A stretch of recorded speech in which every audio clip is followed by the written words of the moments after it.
The views and opinions of this program are those of the hosts, guests, and callers. There is substantial risk of loss in trading futures and options, which you should carefully consider prior to trading.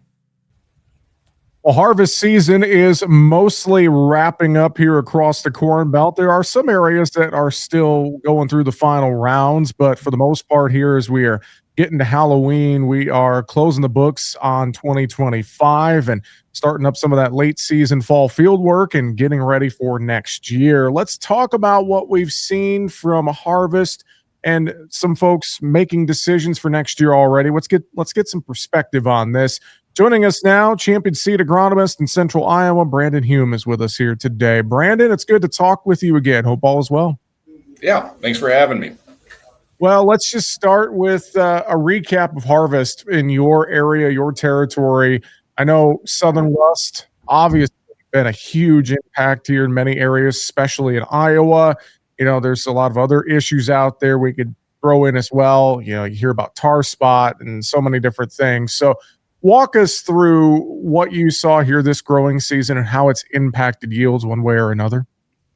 Yeah, no, you're exactly right. There's just so many different things thrown at us, which it seems to become the norm now. You know, in any growing season, they're also different, but always have multiple different challenges throughout the year. And this year, July was super wet, you know, coming off of multiple years of pretty dry growing conditions. Those first few rains were more than welcomed in July, and then they kept coming and kept dumping some pretty substantial rain. So I think that maybe hurt some of the later root development as we went into tassel time. And then with that much moisture, keeping the humidity levels up, disease was definitely kind of on the top of a lot of guys' minds. But as we made some of those fungicide decisions, looking at commodity prices and kind of where their break evens already were, there was a lot of hesitancy for guys to want to spray, especially early in mid-July when there wasn't a lot of disease to speak of. But then, as you alluded to with Southern Rust, it came in there kind of towards the end of July and really got severe then through August. And so some guys decided then to make kind of a little bit of a later fungicide application. I think they're really pleased that they did that. A lot of the check strips I've seen from applied to not applied has been anywhere from consistently 20 to 30 bushels, you know, in some pretty extreme cases. I've heard some, you know, even 50 to 60 bushel differences. So, and obviously a lot of, you know, hybrid differences, hybrid natural tolerances to Southern Rust and tar spot are going to make some big impacts there too on what we see from fungicide. Locally, kind of Central Iowa, tar spot or Southern Rust, was kind of the main disease that kind of came in and killed the plants on the earlier side. Harvest was ahead of schedule there, you know, getting started in September with some dry corn. We saw that impacted in some of the test weight and some of that kernel depth. As we moved north of Highway 20, kind of into northern Iowa, Southern Rust was prevalent, but it wasn't quite as severe. And I think as we moved north and some of those daytime temperatures weren't quite as high, those conditions kind of favored the tar spot a little bit more. And so we saw higher incidence of tar spot. But again, a lot of those same decisions being made around fungicide and hybrid selection going into next year. Well, and let's think about this a little bit as you know, farmers wrap up this season and they're starting to look at their seed catalog and talk with their dealers for next year. They're looking at input price costs, maybe, you know, their fall fertilizer program, et cetera, fungicides for next year, you name it.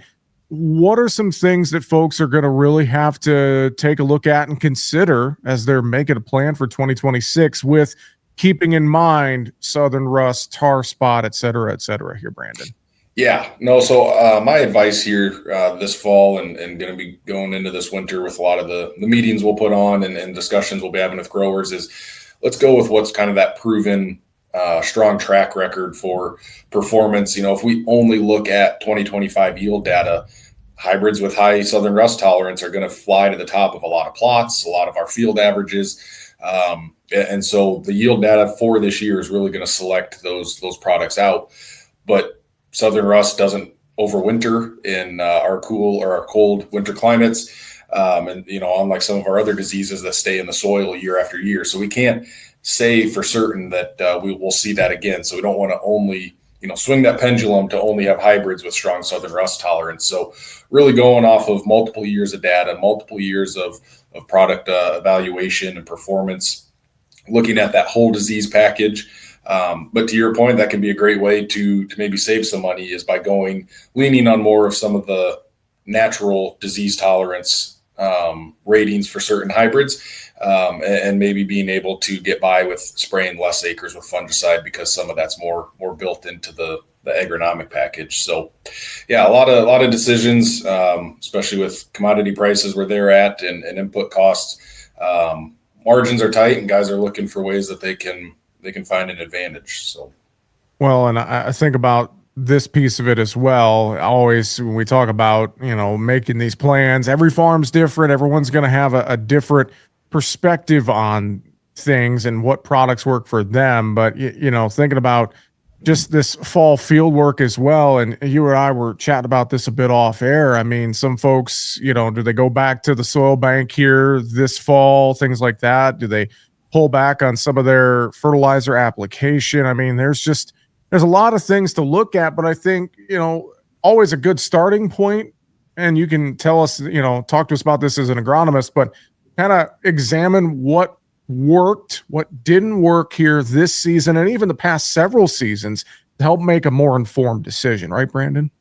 Yeah, no, absolutely. And anytime we can go back to, soil tests for fertilizer to really have some hard data to look at, being able to evaluate, the yield data from this year, but going back several years, even looking at, to your point, different tillage practices, and how we can bury some of that residue that helps to minimize some of the disease pressure in future years, but it also gives us some of the nutrients back out of this year's residue and crop material for next year's crop as well. So some of those slight changes like that can make some big differences to the bottom line. But no, I agree 100% with what you're saying is, being able to go back to some of those trend lines, across the last 5 or 10 years to make future decisions instead of just looking at the 2025 performance of our fields.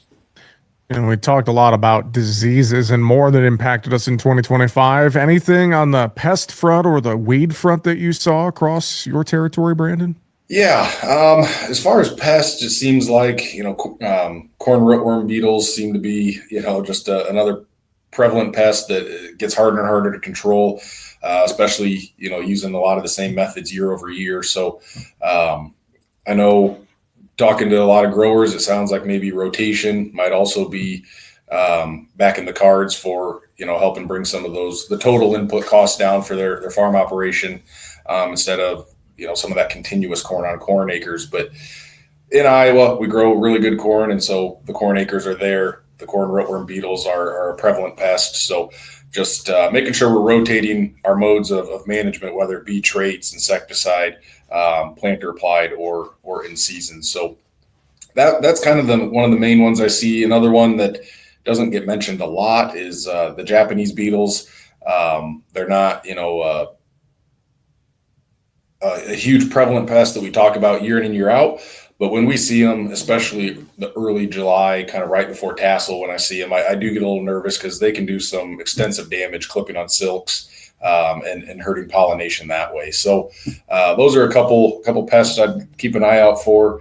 And then as far as weeds, our water hemp, our Palmer amaranth are definitely our key weeds that just continue to plague most farmers. Seemed like this year, just for whatever reason, weeds were tougher to kill. And I don't know if that's because, like, our corn and beans were having great growing conditions, so were the weeds. And so they were able to just put on so much growth despite herbicide applications. But there too, just making sure we're mixing up modes of action and using kind of the full labeled rate that we can on those weeds, because having to go back and respray only hurts both the cash crop and helps build more resistance to those chemicals from the weeds. And so, starting with a good residual program and trying to come at those weeds early and with a strong rate is kind of recommendation number one. Well, Brandon, great thoughts and perspective. Anything final you'd add? Anything you're excited about in the champion seed lineup for next year that you'd want to mention for folks? Yeah, no, we're excited to be rolling out several new products as the data is coming in here, and a lot of our replicated research plot data is coming in. That's what I spend a lot of my time now. The next couple months is scrutinizing that and sifting through piles and piles of yield results. But the new products look to be doing awesome. Really expanded our Smart Stacks Pro lineup to again help with the corn rootworm issue, but for rotated acres, offering a few more conventional products this year, as well as really expanding the Tricepta and Power Core products also. So really excited for that. On the soybean side, we have some brand new blends that do a great job kind of helping mitigate whatever stress Mother Nature throws at us and raises those field averages really well. So saw that again and excited to get some of those new blends out in 2026. I know folks can learn more online at plantchampion.com. With that, Champion Seed agronomist Brandon Hume, thanks for joining us here on the show today. Appreciate the time. We'll talk to you again real soon. Thank you. Make sure to subscribe to the Market Talk YouTube channel. You can watch our latest interviews with top market analysts in the country, find bonus content, and much more. It's easy. Just go to youtube.com/@MarketTalkAg and hit the subscribe button. Or you can search for Market Talk Ag on YouTube.